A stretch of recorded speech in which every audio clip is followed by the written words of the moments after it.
Yo, what's up guys? Ako nga pula si Ian Works TV. Ayan, welcome back to my YouTube channel. So, video ito guys, update tayo sa ating mga ibon. At kung makikita nyo, ayan, sa likod kong kulungan, wala nang laman. Ayan, at medyo tumahimik na ating mga ibon. Ayan, ayan yung flight natin sa taas. Medyo apat na lang yung laman yan, 2 pares na lang. So, ayun guys, umpisahan na natin ang pag-update. Tara. So, yun nga guys, no. Kung mapapansin nyo, medyo nangonti na yung ating mga ibon. Ayan. Ayan. Yung isang breeder na natin na galing dito sa flight na pinahinga natin. Ayan, sinalang ko na. Tapos yung pinagpares natin na Lutino. Ayan, Project Lutino Opaline, pinagkasama ko na may kasama na. Meron ng nest box. At tapos, meron tayong bagong pinagpapares uli. Ayan, Opaline Dilute. Ayun. Isang Par Blue Opaline Dilute. Tsaka Blue Dilute. Ewing Opaline din. Ayan, back to back Opaline yan. So, ayun wala rin laman yung ating flight dyan, yung ginawa kong flight. Wala na rin laman. So, bali 11 pieces. 11 pieces yung na out natin na ibon. So, ito namamaga na yung pet nung hen dito eh. Ito naman yung Pelpalo project natin. At ito yung Lutino Opaline project. Yan. Tingnan natin. Nag-nesting na ito eh. Namumugad na sila eh. Tingnan natin kung inayos na nila. Ayun, ang gulo. Ang gulo ng pugad nila. Saan siya magpupugad? Sa dulo dito. Ang gulo. Siguro nag-aayos pa siya. Naayos pa ata niya yung mga pagpupugaran nila. At ito, sana magpares na to. Ayun, napakagandang Par Blue Opaline Dilute. Napakalinis. Tapos yung Blue Ewing Opaline Dilute.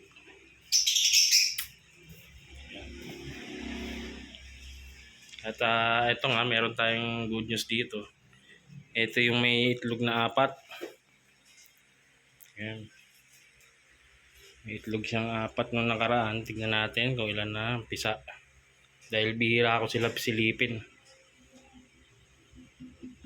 Nakatok muna tayo para hindi mabigla o magulat yung hen sa loob. Ayan. Tingnan natin kung ilan na yung pisa. Yun. Nawala na yung itlog dito. Dito nakalagay yung itlog 4. Inilipat niya doon. Ayun. Inilipat niya doon. Ayun, 4. 4 yung pisa. Ayun. 4 yung pisa. Yung isa sa dulo. Yung isa nandun sa dulo. Teka, tatanggalin ko yung natakpan ng nesting. Ayun. Ayun Ayun, bali 4. Malalaki na. 4 yung pisa. Ayan. Napakagandang blessing yan guys. Ayan. Ayun yung parents nila. Ayun. Ayun yung hen. Nandun. Bandang kaliwa. Yan yung cock. Tignan naman natin dito yung Lutino Opaline project din natin. Ayan yung cock. Ayan yung cock. Green Ewing Opaline split ino. Kapares niya yellow bull. Patukin natin. Palabasin natin.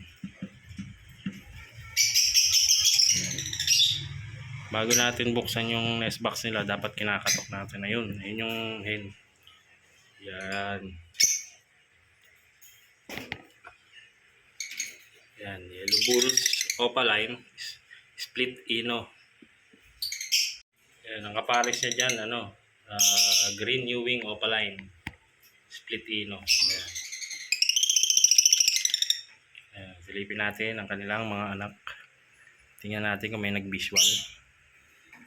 Tingnan natin. Ayun. Dalawa na pala. Yun, isang pula mata, isang itim. Isang pula mata at saka isang itim ang mata. Meron pang dalawang itlog. Yan, napakaganda. Napakaganda ang blessing nito, guys. Yan, sana mapisa pa yung dalawa natin na itlog dyan. Yan, napakagaling talaga na itong breeder natin na ito. Basal po yan, guys, basal. Ibig sabihin, ang basal, first time nilang nag-itlog at nagkaroon ng anak.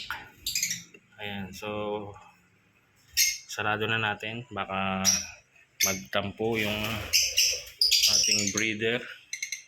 Ayan, at pagbutihin nyo, pagpapalaki sa inyong mga anak. Ayan, para tuloy-tuloy ang breeding.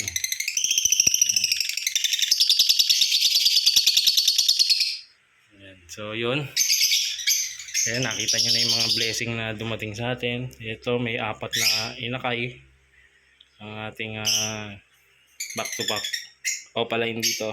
Tapos dito yung project natin na Lutino opaline, meron na rin 2.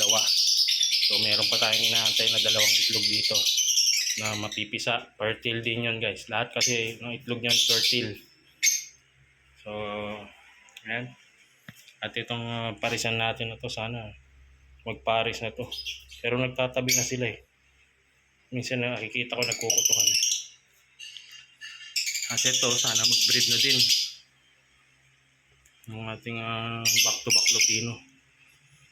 Ito, Lutino opaline project rin to. Magkakaroon din tayo ng Lutino opaline dito. Sa parisan na to. So bali 11 pieces nga pala yung na-out natin.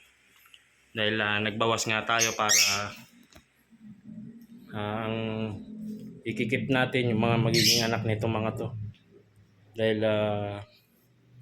medyo maganda pa sa market ang mga presyo ng mga magiging anak nito. Ayan. Ayan, meron tayong bakanting kulungan dyan. At ito, pang materialis yung magiging anak niya. Materialis para makagawa tayo ng papel. Ayan, ito pa, isasalang din natin to. Ayan, bali yan, 2 pares yan. Ito, basal pair to. Tapos yun, proven na yun once.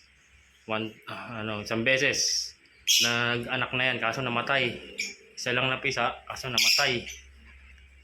So yun lang, guys. Siguro hanggang dito na lang ang ating video para hindi na humaba. Ayan, in-update ko lang kayo sa mga ibon na natin na nandito. Ayan, nabawasan na sila. Medyo tumahimik na yung ating munting ibunan. So hanggang dito na lang yung ating video, guys. God bless sa inyo lahat. Bye bye.